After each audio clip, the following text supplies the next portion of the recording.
Assalamualaikum warahmatullahi wabarakatuh. Selamat pagi para sahabat SHS Surabaya.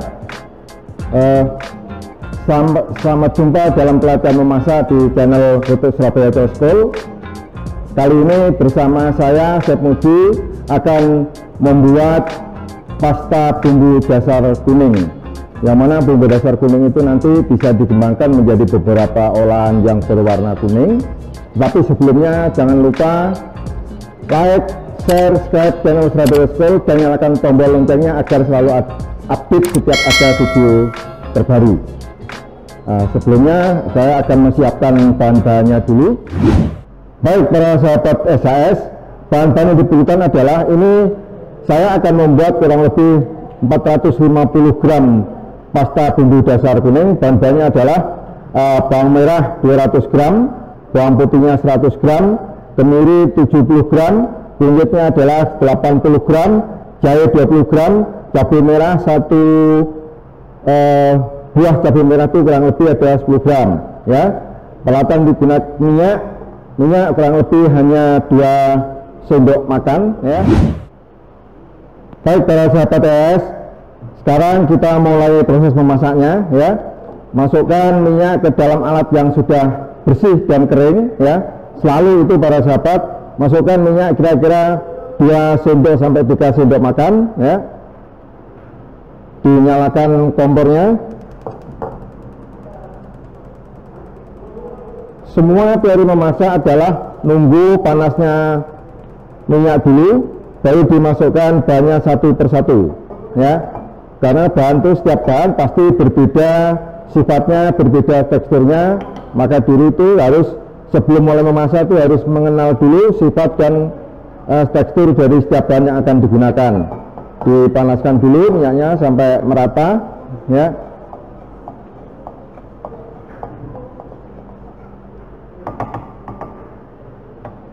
Di sini masukkan dulu adalah jahenya. Jahenya mungkin supaya lebih cepat bisa dipotong-potong lebih kecil lagi ya. Jahe ya.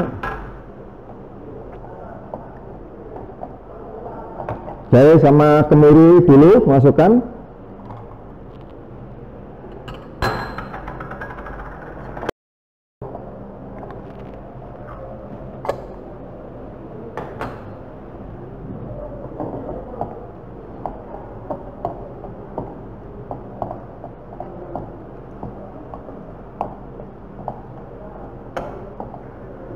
Kenapa para sahabat SHS ini di bahan-bahan sebelum dihaluskan ditumis dulu sampai minimal setengah matang, itu fungsinya adalah supaya memudahkan waktu untuk menghaluskannya ya.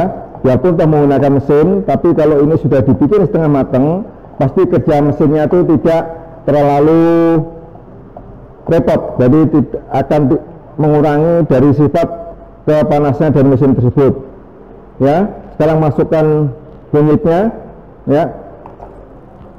Semua para sahabat bahan-bahan adalah harus dikupas bersih, karena kalau kurang bersih pasti nanti akan ada timbul rasa pahit dari kulitnya bahan tersebut, apakah itu jahe, apakah itu kunyit ya.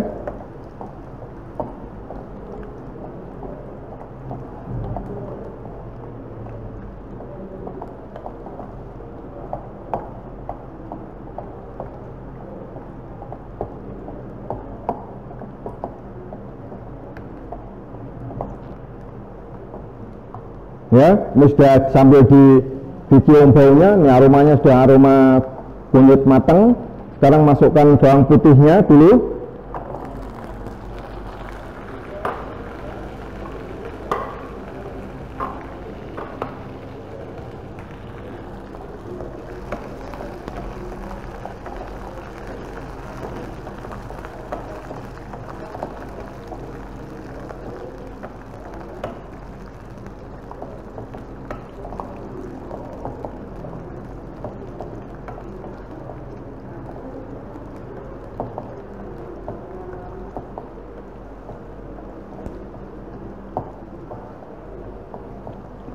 Ya, sama pada saat menunggu bawang putihnya berubah warna ya, kira-kira sudah ada tingkat kematangannya. Kalau masih putih berarti masih kurang matang, ya.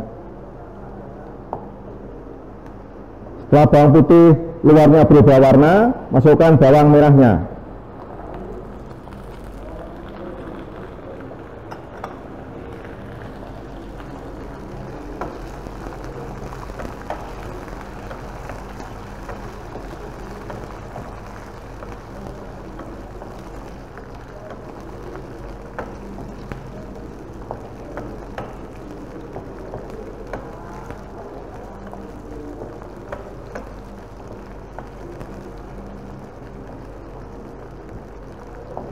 Sama para sahabat menunggu matangnya bawang merah karena yang terakhir tadi, ya.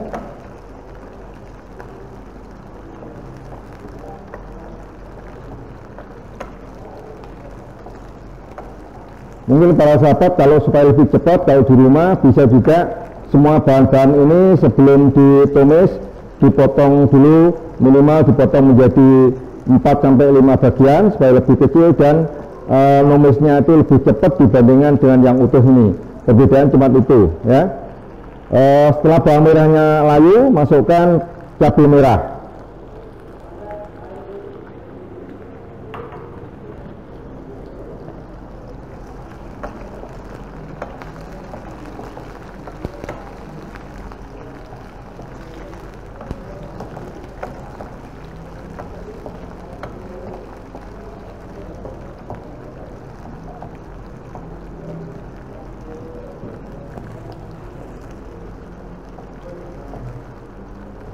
Ini nanti kalau para sahabat di rumah punya pasta bumbu dasar kuning ini, kalau suatu misal mau masak gulai, mau masak apalagi ini nanti sebentar lagi 2 minggu lagi adalah sudah menginjak bulan puasa. Jadi kalau punya bumbu pasta yang di rumah, apakah itu yang mulai dari kemarin pelatihan yang lalu ada bumbu dasar merah, bumbu dasar putih, lebih mudah untuk membuat makanan baik itu untuk sayur, untuk sahur, untuk makan sahur maupun untuk makan buka puasa. Ya, biasanya yang paling males kan masak untuk makan sahur. Ini setelah matang, setengah matang, sebenarnya kurang matang kalau untuk baru ini dipindah dulu ke alat, ya.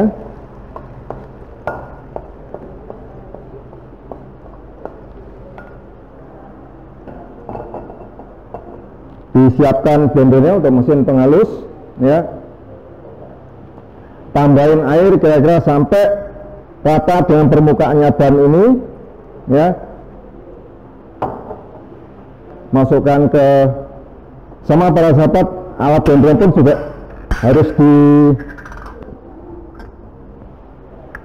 dilihat dulu.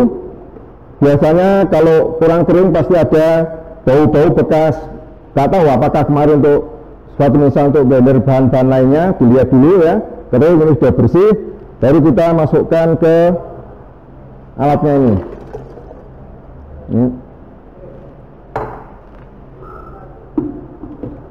Nah, ada beberapa triknya. Kadang-kadang itu kalau para sahabat di rumah itu mau menggunakan mesin blender ini, alangkah baiknya setelah cukup halus menurut para sahabat semua, dimatikan mesin, jangan langsung diangkat gelasnya, karena begitu diangkat biasanya perputaran mesin itu akan masih berputar, itu akan merusak dari pesonya yang bawah yang ke mesin itu, sehingga itu menimbulkan cepat aus dan akhirnya tidak bisa digunakan, ya.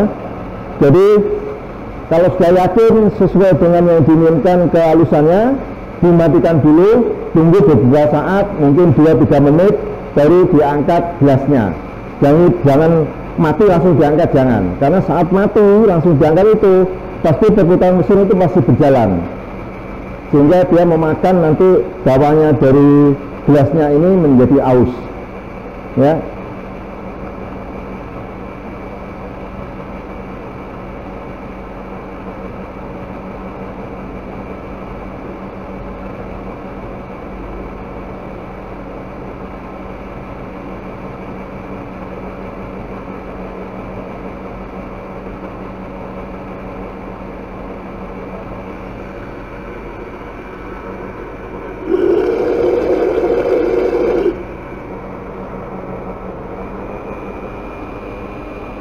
harus sampai halus sekali, karena menjadi pasta itu harus halus sekali. Dan nanti otomatis saat para sahabat akan menggunakan untuk olahan lainnya, suatu saat untuk bumbu soto, untuk bumbu gulai, untuk bumbu kare, pasti ditambahin bahan-bahan lainnya, minimal ada serai, daun jeruk, ya, lengkuas, ya. Baik, ini sudah cukup halus, ya. Matikan mesinnya dulu, ya. Diamkan kira-kira 2-3 menit, ya. Angkat, baru ini para sahabat dimasak dulu lagi sampai matang, sampai bumbu pasta dasar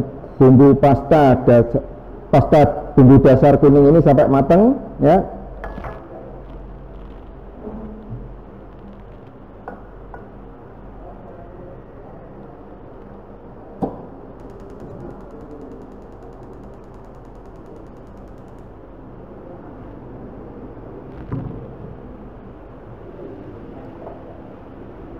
Ini ada sisa supaya semua jangan sampai terbuang, ya.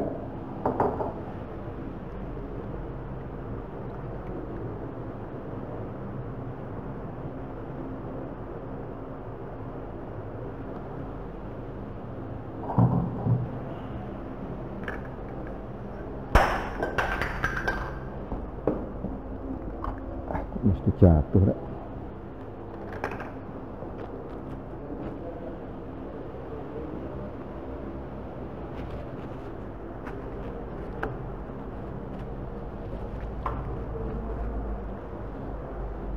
Ini terdapat kalau sudah masak seperti ini, karena tadi ada tambahan airnya, maka dari itu saat masak ini tidak boleh langsung dimasukkan minyak gorengnya. Jadi dimasak dulu sampai airnya itu hilang menguap karena kena panas, baru nanti supaya lebih harum ditambah dengan minyak, ya. Pertama supaya ada aroma penggorengannya, dan kedua supaya tidak lengket, biarpun toh sekarang sudah banyak peralatan-peralatan yang anti lengket, ya. Ini beberapa cara masak yang efisien, ya, dan menghasilkan suatu hasil sesuai apa yang diinginkan. Ini dimasak terus sampai mengental, karena namanya pasta itu biasanya lebih mengental. Contoh aja ada pasta gigi, itu kan pasti lebih kental daripada sausnya, ya.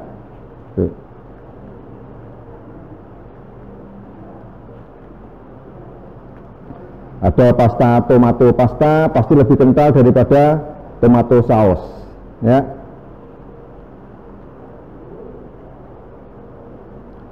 Nah, juga termasuk terasi, petis itu adalah satu jenis bahan pasta.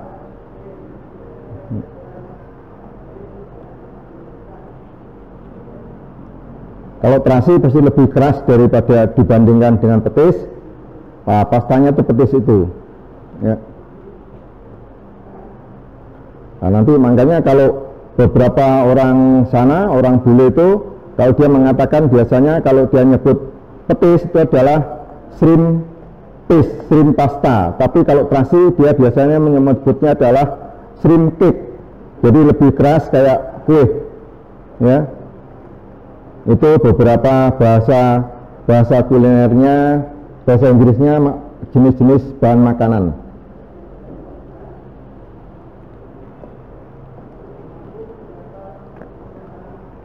Ini dimasak terus, sahabat. Nah, lama masaknya adalah tergantung dari seberapa banyak bahan yang dimasak.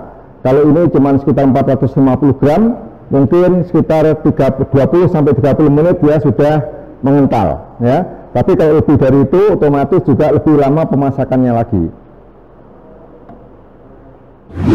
Baik para sahabat SAS, ini bumbu pasta bumbu dasar kuning sudah matang dan aromanya sudah hilang, karena ini basic utamanya adalah bahan yang paling dominan baunya itu adalah kunyit. Nah, ini kunyitnya sudah matang, sehingga ini kita sudah matang selesai. Kita masak tadi kurang lebih untuk membuat mulai dari awal menumis bahannya, menghaluskan itu makan waktu kurang lebih 30 menit, ya. Ini sudah jadi mengental, sudah menjadi pasta.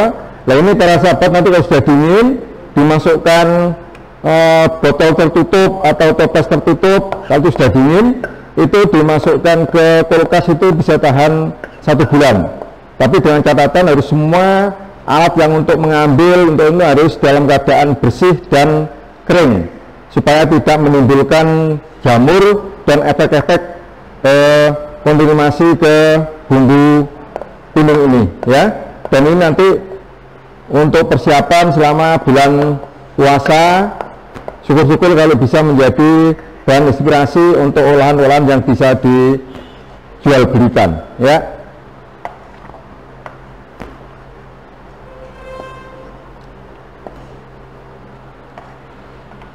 Baik, ini para sahabat, hasilnya seperti ini ya.